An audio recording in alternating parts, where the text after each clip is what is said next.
માતાજી, જય રાજપૂતાના, જય ભવાની।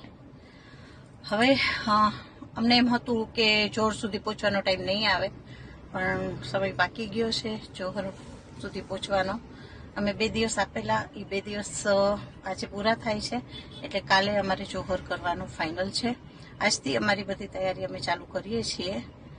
સૌથી પહેલાં અમે હાથમાં મહેંદી લગાવશું, કારણ કે અમે સુહાગન બધા છીએ અને સુહાગન બધા જોહર કરી રહ્યા છીએ। તો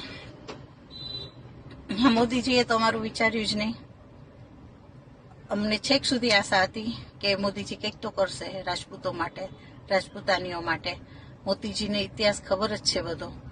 ખબર નહીં કેમ રાજપૂતો અને રાજપૂતાનીઓના જે ઇતિહાસ એને ખબર છે, રજવાડા આપી દીધા છે, એક જ વાર કીધું, અને તે છતાં મોદીજીને ખબર નહીં કેમ એવું નથી લાગતું કે રૂપાલાને કાઢવો જોઈએ એમ। ખબર નહીં, અમને પોતાને વિચાર આવે છે કે રૂપાલામાં એવું શું છે જે મોદીજી એને કહી નથી શકતા, મજબૂર છે, કે હવે તો એવો વિચાર આવે છે કે એક પોલમપોલ હશે જેના હિસાબે મોદીજી દબાતા હશે રૂપાલાથી, કે કંઈક તો એવું હશે જેનાથી મોદીજી રૂપાલાને કહી નથી શકતા કે કાઢી નથી શકતા। તો ફાઇનલ છે, કાલે અમે જોહર કરવા જઈ રહ્યા છીએ।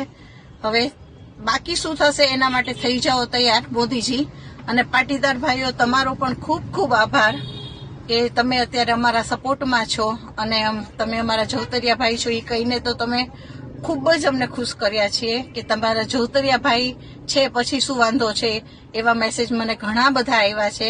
એ બધા જ ભાઈઓને મને સાચે દિલથી આભાર તમારો।